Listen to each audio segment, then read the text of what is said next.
Hey everyone, welcome back to the channel. So today we're going to discuss some home mortgage options that are available to you out there, just in case you're considering making a move here to the state of Maryland and wondering if buying a home is the right decision for you and your family. And let's get started right now.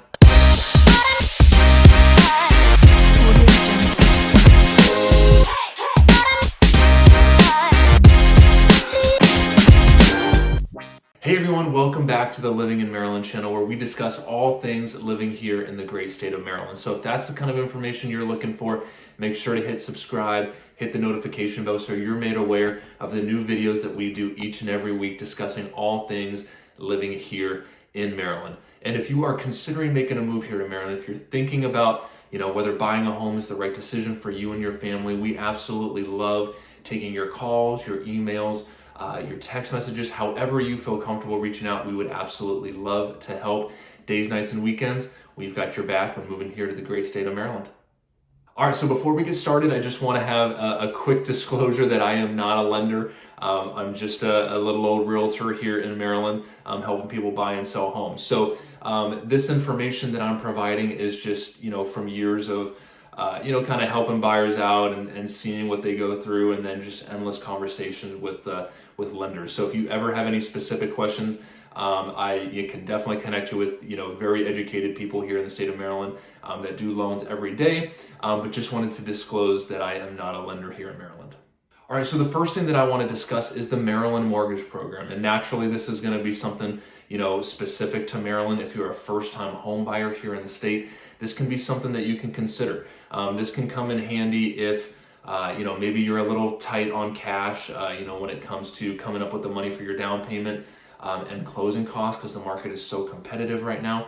This can be something that you want to look into. Now, there are some additional guidelines and some additional restrictions when it comes to getting this program. They have a couple different options that you can look into. They've got a 4% down option, so that would cover, if you're going to FHA, that would cover the down payment and then maybe a little extra for your closing costs. And then I believe they have a $5,000 flat option as well. And there's some things, if this is something you want to consider, speaking to a lender here in Maryland can be very helpful, so they can give you all the specific details. But this is a great program that you can look into.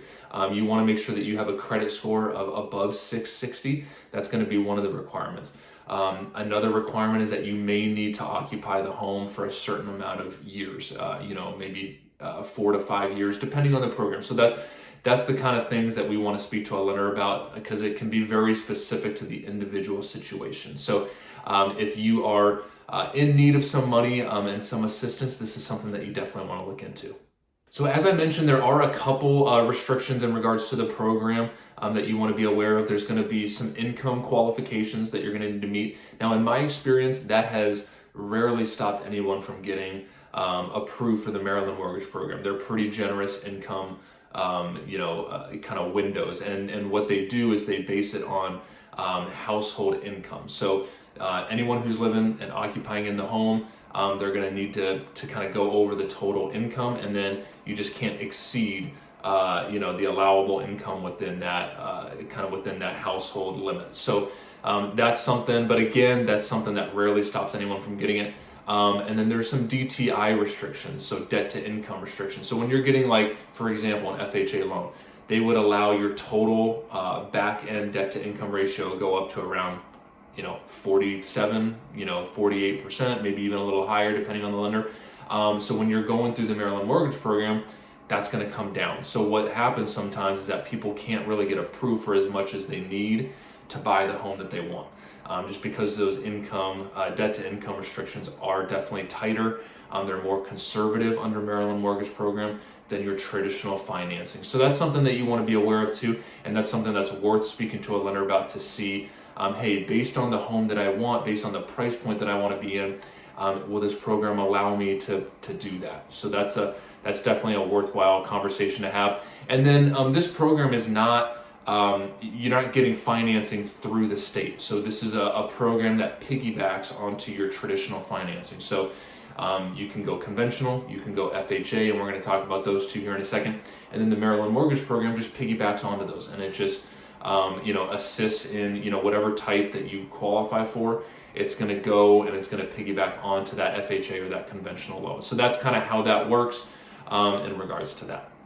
All right, so next I want to discuss FHA and conventional loans and just kind of go over, kind of some of the differences between them and some of the things that you want to know about, because these are going to be the primary financing options that are available out there to home buyers. So first I'm going to start with FHA. FHA is a great option for home buyers. It's very flexible in regards to credit. They'll really approve someone down to a 580 FICO credit score. So if credit's a little struggling, FHA is going to be a great option for you. Now, they require 3.5% down payment. So you take the purchase price, times it by 3.5%, and that's going to be the required down payment.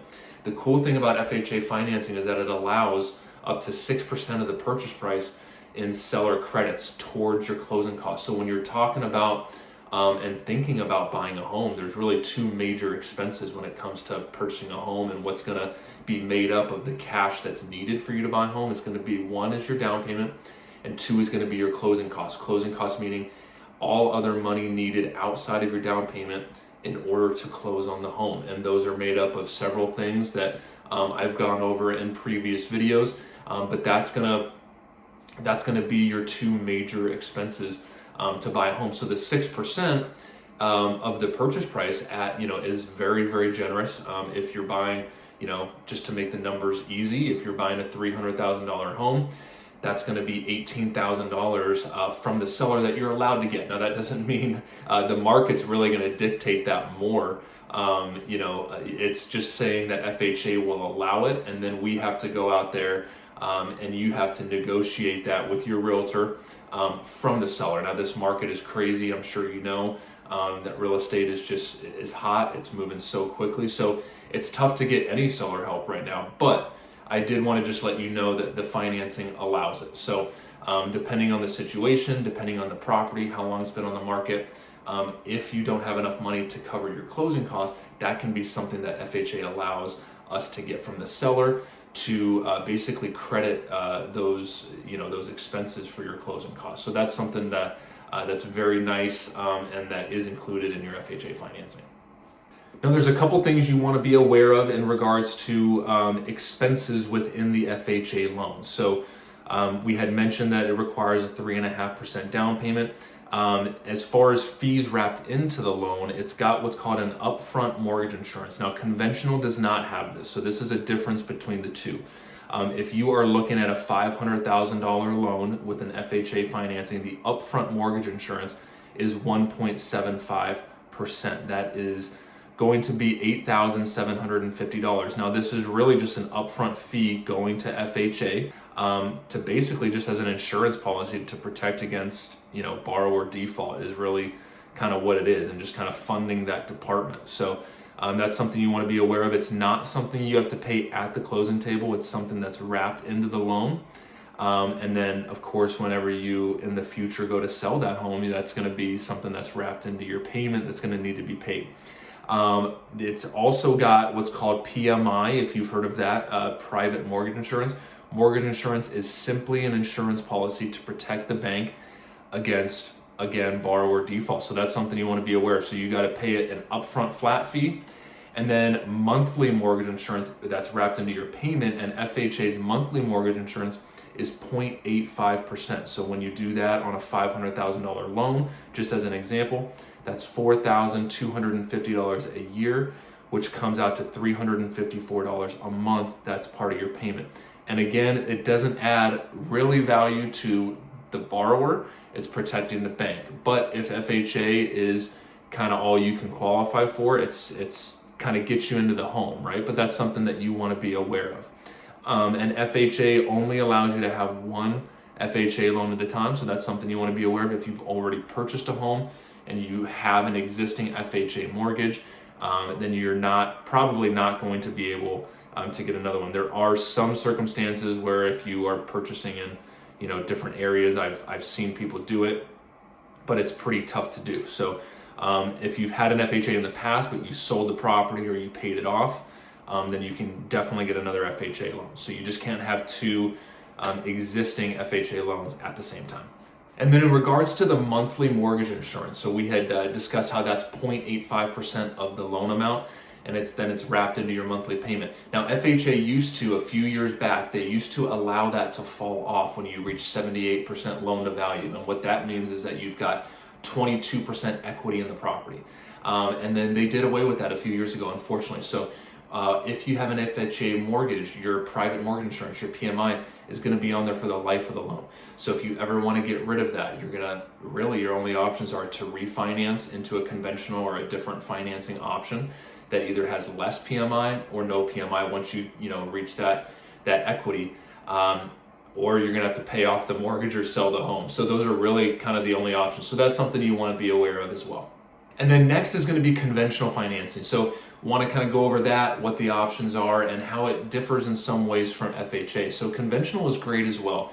Conventional is going to be much more driven by credit score. So this is something that you want to be aware of. As I mentioned previously in regards to FHA, you can usually get approved down to 580. The mortgage insurance on FHA I mentioned is 0.85% of the loan amount. That's fixed, so it doesn't matter if you've got a 760 credit score or if you've got a 580 credit score.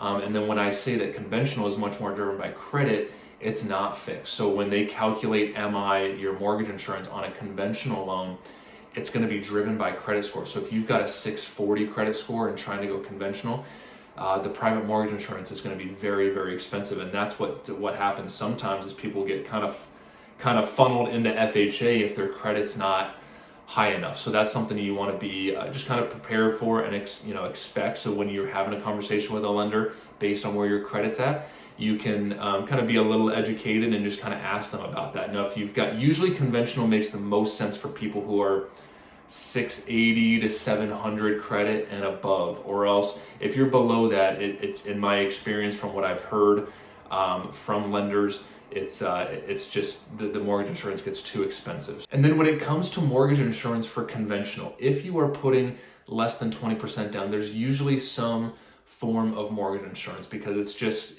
banks see it as just more risky when there's a buyer putting less than 20% down. So there's going to be some fashion of private mortgage insurance. Now, the thing that I love about conventional is that there's so many more options when it comes to the monthly mortgage insurance. And then in regards to the upfront mortgage insurance that I mentioned with FHA, conventional doesn't have it. So you're saving, usually depending on your price point, you're saving thousands of dollars there that you're not wrapping into your loan at closing. So that's a huge benefit to conventional. And then back to the monthly mortgage insurance, I love how many options there are with conventional. So if you have, if this ends up being a good fit for you, this is something that you can discuss with lenders and see what makes the most sense for you when it comes to mortgage insurance. But you can still pay it monthly. And in my experience, if the credit's strong enough, conventional financing typically has somewhere around half the cost of the monthly mortgage insurance. So again, that can vary. It's so driven by the overall file and the credit, but that's something that you can discuss with the lender. There's lender paid mortgage insurance options. So you can typically, I think when it comes to that, is they wrap it into the rate. So if you might, if you qualify for 3.5% based on your credit and everything, maybe you take a higher interest rate and it's wrapped in that way. So you can discuss that. They have paid in full lump sum options at closing. So it's hard for me to give an estimate on that just because it's so determined by the overall file, credit, property, loan amount, loan to value, all those things. But you can get a quote from the lender and say, hey, I want to pay it off once at closing and then not have it ever again. So that's an option with conventional. So these are options that you just don't have with FHA that conventional offers. And then with the monthly insurance, if you go that route, conventional still allows it to fall off at the 78% loan to value, which again, FHA does not offer. So that's a huge benefit when it comes to conventional as well. So conventional, like FHA, does allow for seller concessions and seller credits towards buyer closing costs. And all a concession is just a credit that the seller is giving you to the buyer to offset your closing costs. And closing costs on a $500,000 home, just to give you a quick estimate, might be around $15,000.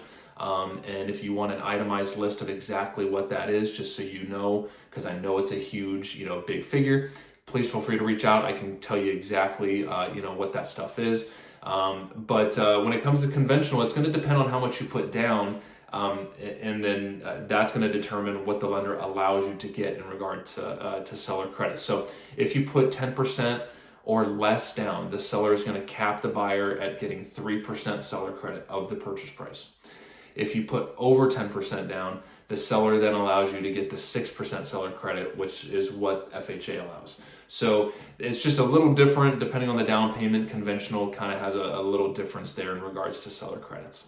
All right, everyone, thanks so much for watching. I hope you learned something new today. If you ever have any questions at all, please feel free to reach out, and we'll see you at the next video.